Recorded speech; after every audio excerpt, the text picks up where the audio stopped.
Hey guys, welcome to the last video where I show you how you can integrate Hugging Face's Inference API with your website or mobile application, right? Or any other project that you might have that requires some sort of AI ability. So the first thing you have to do is make sure that you're logged into Hugging Face and then go to huggingface.co/Facebook/bot large CNN.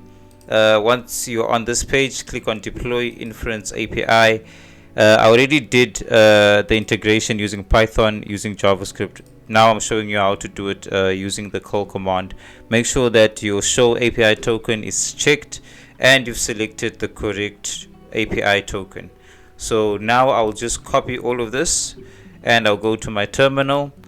Inside my terminal, I will then paste all that code that I copied, and then I'll click on enter. Now, as you can see, we got a response, and it's a JSON text, right? So you can't do much basically with any of this.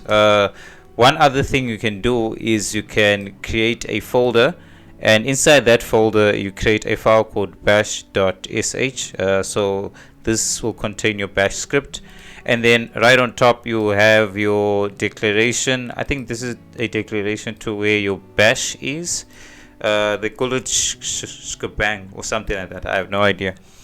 And then after that you paste in your call command, right? And all its arguments and flags, and yeah, that's basically it. So I don't know any real applications of how you can integrate this sort of feature with bash scripts, but you know, if you get creative, you get creative. So that's all for this video. Thanks for watching. I'll definitely be doing more videos, so if you have any suggestions, please just leave them in the comments, or you can directly contact me. Thanks for watching. See you in the next one.